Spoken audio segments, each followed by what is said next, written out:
मैं आप लोगों से ऐसा कुछ नहीं कह सकता जो आप पहले से नहीं जानते। सॉरी, मुझे बहुत गर्मी लग रही थी इसलिए मुझे वो उतारना पड़ा, वरना मैं पहने रखता। लेकिन सिर्फ दो चार बातें बोल दूंगा मैं आपको, क्योंकि मैं यहाँ पर आया हूँ और मुझे बहुत फक्र होता है जब तालीम कोई हासिल करता है। मैं भी सराफ साहब को भी यही बता रहा था, मुझे खुद जो है बहुत प्राइड होती है जब लोग पढ़ाई लिखाई करते हैं।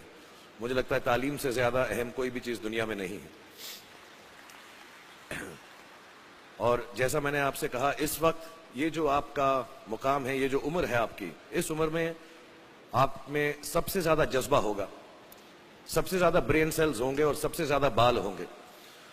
कुछ सालों बाद जज्बा भी कम हो जाएगा, बाल भी कम हो जाएंगे, ब्रेन सेल्स भी कम हो जाएंगे।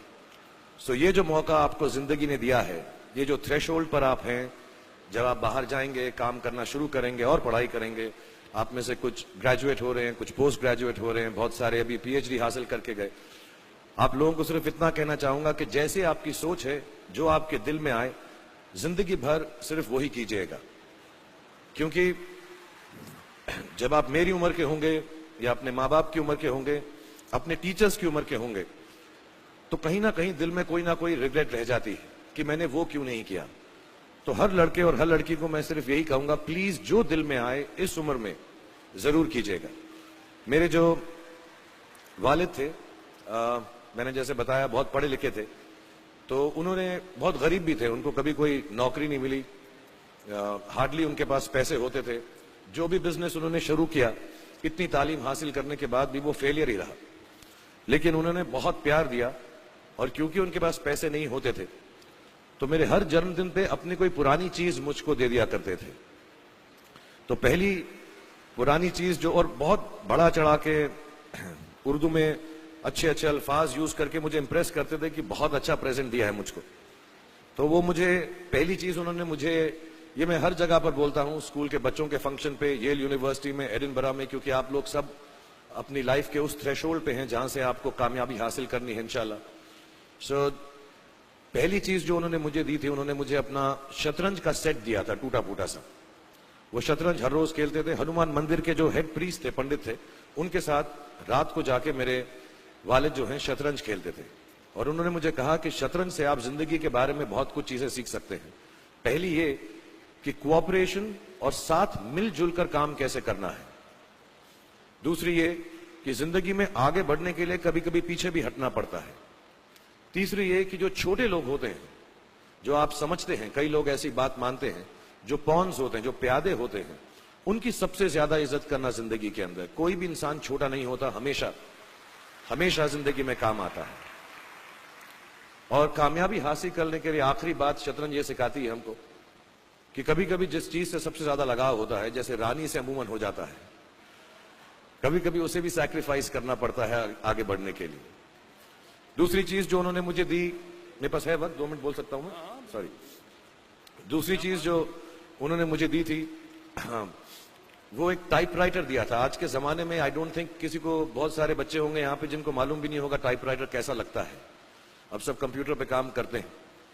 तो टाइपराइटर के ऊपर जब आदमी लिखता है और अगर गलत लिखता है तो उसको मिटाने में बहुत तकलीफ होती है। So you have to be very diligent, बहुत ध्यान से लिखना पड़ता है। हम गलती नहीं कर सकते। और टाइपेक्स यूज करते थे टाइप को निकालने के लिए, कभी उंगली फंस जाती थी उसकी कीज के बीच में, मगर बहुत मेहनत से, बहुत डिलिजेंस से काम करना पड़ता था। तो जब मैं उस पर टाइपिंग सीखा स्कूल में कॉमर्स करते वक्त, so the only thing I realise is that practice makes you perfect. तो जो भी काम आप जिंदगी में करें, उसको डिलिजेंस से करें। ऐसा करें कि कोई गलती ना हो, अपना पूरा दिमाग लगाकर करें, सोच समझ कर करें। ऐसे करें कि ये काम जिंदगी में आपका पहला काम है और इसके बाद आपको मौका नहीं मिलेगा, और शायद ये काम आपका जिंदगी का आखिरी काम है, इसके बाद फिर मौका नहीं मिलेगा। So do it with that kind of diligence. तीसरी चीज उन्होंने मुझे एक कैमरा दी थी, क्योंकि बहुत गरीब थे, वो कैमरा चलता नहीं था बिल्कुल भी। सिर्फ उसके व्यू फाइंडर से बड़ी अच्छी अच्छी तस्वीरें दिख जाती थी, लेकिन खिंचती बिल्कुल भी नहीं थी।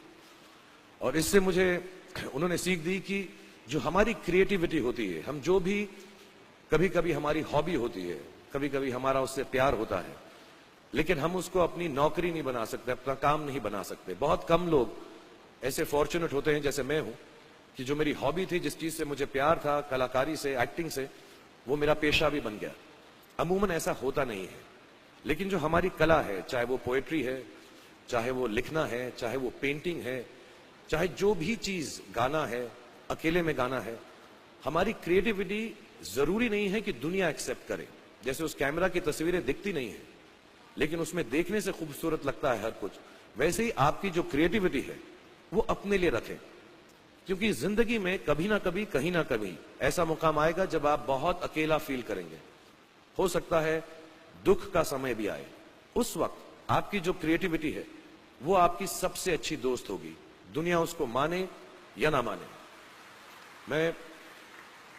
मैं बहुत खराब पोएट्री करता हूं, लेकिन जब भी दुखी होता हूं तो लिख लेता हूं। सराफ साहब से मैं अब सीखना भी चाहता हूं। मैं रेखता पे जाऊंगा, मुझे लगता है ये कमाल की साइट है, थोड़ी मैं शायरी वगैरह सीखूंगा। मेरी शायरी बहुत खराब है कि हमने तुम्हारी याद में रो रो के टब भर दिए, वो आए और नहा कर चल दिए। इस लेवल की पोएट्री है। लेकिन जब दुख होता है, ये भी बैठकर जब लिखता हूं तो बहुत दिल को शांति मिलती है। आखिरी चीज मेरे वालिद ने मुझे दी थी, वो दोनों मिक्स है, मैं जल्दी खत्म करता हूं क्योंकि आप लोगों के पास वक्त नहीं है, आप लोगों को अपनी डिग्रीज लेनी है, सोच रहे होंगे इतना वक्त जाया कर रहा है हमारा ये। तो मैं जल्दी से बताता हूं। एक उन्होंने मुझे कहा, एक सेंस ऑफ ह्यूमर हमेशा रखना जिंदगी में, हंसते हमेशा रहना, एक चाइल्ड लाइक इनोसेंस जरूर रखना। जैसे एक छोटे बच्चे की जो एक इनोसेंस होती है, जो उसका दुनिया की तरफ जो नजरिया होता है, बड़ा इनोसेंस सा होता है, उसमें कोई खामी नहीं होती, गलती नहीं होती, अभी दुनियावी बातें नहीं आई होती, तो वैसे ही रखना। कई बार बचपन में मैंने जब बदतमीजी की या कोई गलत काम किया तो उन्होंने सेंस ऑफ ह्यूमर से मुझे बचाया। और जिंदगी भर अगर आप अपने ऊपर, अपने हाल पे, दुनिया पे, क्योंकि लोग आपसे हर कोई बात कहेंगे, अच्छी बात भी कहेंगे, बुरी बात भी कहेंगे, क्योंकि लोगों का काम है कहना। अगर आप उसको एक सेंस ऑफ ह्यूमर से देख सकेंगे तो जिंदगी जो है बहुत बेहतर रहेगी। And last not the least, what my father gave me, what my mother gave me and what your parents have given you, आपके जो पेरेंट्स हैं, जो आपको दिया है, वो सबसे बड़ी गिफ्ट है, गिफ्ट ऑफ लाइफ। जिंदगी की जो जिंदगी एक खुद ही सबसे बड़ा तोहफा है हमारी जिंदगी, और उसको वैसे ही ट्रीट कीजिए।